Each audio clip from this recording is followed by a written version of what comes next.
Hi everyone, how you doing? Spring's here, so a little warm weather. It's up 70 degrees or so here today. Really a pleasant day. Don't know why I'm on a golf course, except weekends are more expensive. But anyway, it's been way too long since I last made a video, and I apologize for that.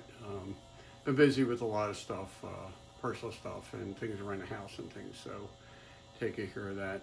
However, this year I've actually gotten a lot more done than previous years, mainly structure-wise, building structure-wise out here. So I'm still working. So what I'm going to do is show you how I've done what I've done, just as a little bit of an update here at the first day of June. So hope you enjoy this, and if you have a chance, subscribe. It just lets me know that people are watching and enjoying my content. So thank you very much, and now on to the videos. So first off, a friend of mine, one of our customers at the store, Dave, is really good with Photoshop and using Google Earth and Google Maps to make photographs for backdrops. And this is the prison in York. It's right behind where the interlocking tower is. So I wanted to have that on the layout. So he's done that, and I've sized it a couple different sizes, but I think this makes it look like it's farther away, which it is set back from the tracks, probably about 300 yards or so. So that makes sense. He also did the white building there for me. I don't have 11 by 17 capabilities, so I need to take it somewhere and get the 11 by 17 print done. However, I did do the one to the right, so that turned out pretty cool. So I don't know if I'd shown this to you before, but there's a warehouse up there in this area that I have to scratch build. So I'll get to that one of these days soon. So I'm going to pause here and go to the next space. So here's another area that I've kind of done. That's an ITLA building with a Miller Engineering sign, animated sign. The sound in the background is actually the power supply for the LEDs. And sometimes it quiets down and sometimes it doesn't. So that's what that hum you hear is. So, but this turned out really nice. I sent the picture off to ITLA, and they actually complimented me on the color of the brickwork that I did here. So turned out really nice. I highly suggest you look into their buildings. They're quite nice. They're easy to put together and paint. So, and relatively inexpensive. So on to the next.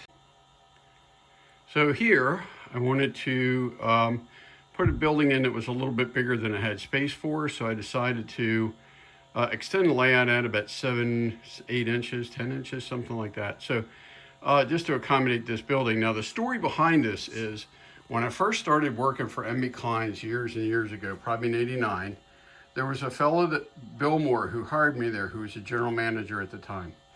And I worked for Bill for a short time, and then Bill went off to Lifelike and started the Proto 2000 series, which made all the other manufacturers step up their game and their quality and their detail. So he was quite an influence on the hobby.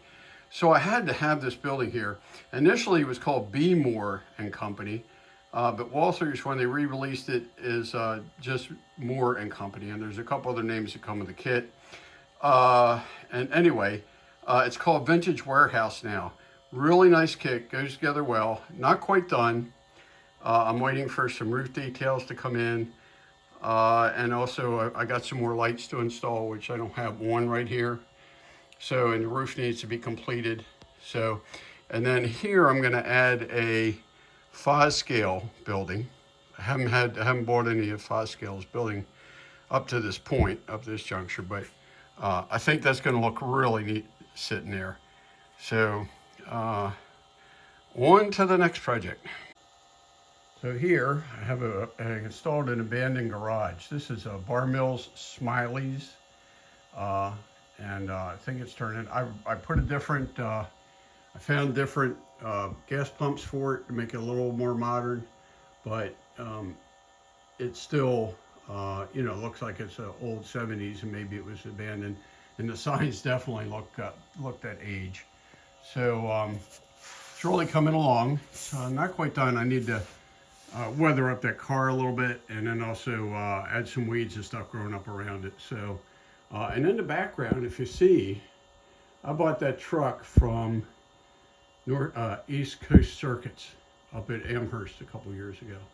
And it's really neat, all the lights lighting up on it. So now I'll talk about a couple of projects I want to start and do. I'll show you one of the kits I want to build together. So far, this is what I've accomplished so far this year. But I'll show you what some of the new stuff I'm thinking about doing. So this kit here, I always like the looks of it. More than likely it's going to be an abandoned building also. I'll show you where I'm thinking about putting it. I'm having a hard time finding places for buildings just because of everything's filled up for the most part. So let me show you where that is, where I'm planning on putting that.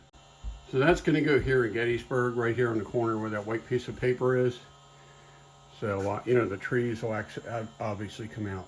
One other thing I need to talk about or tell you about is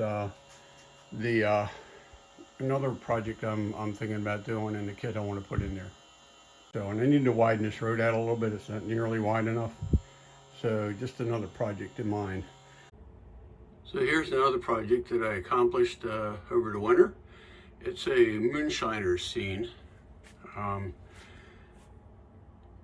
So these are really cool structures. So in the background, you'll have the still. Back there you could just barely see it, but there's a still. Kit comes with all the amenities you need for, you know, creating the scene. And I found that garage on Etsy, and it came with this Model T that's in there. It's kind of beat up or whatever. Looks pretty cool. So, and then finally got some water in the stream here. And I need to move around to the side here and show you what I've accomplished in another scene I kind of completed. That looks pretty cool to me. So I'm going to go around to the other side of the layout here and show you what the rest of that scene looks like. So anyway, this is what the scene looks from over here. I finally got some, you know, grasses and stuff back there, and a shed, which isn't quite level, so I got to fix that. Actually, just noticed I forgot to do that. So that's one of those woodland scenic structures back there. So kind of looking cool. And I have the old truck here, and then here's a scene of the moonshiner's cabin from the other side. So things are coming along, and on to the next scene. So I'm thinking of buying this Jensen's Plastics, Jason Jensen's kit. I showed the building I want to replace. I've never been happy with it. It was a Walthers kit. So I'll show you that in just a second. So here's the structure in question. Sorry for the movement of the camera there. I don't know what it is. I've just never been happy with this building here.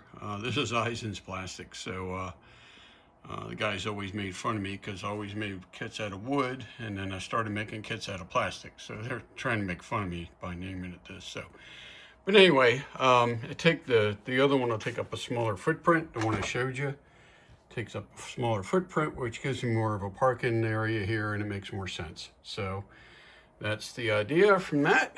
Other than that, really no other changes on the layout. Just added a few engines here and there, and that's about it. So I hope you all, if I don't get to you before the end of summer, I hope you all have a great summer. Plan to get back to you sooner, but we'll see how it goes. So thank you all for watching. Take care.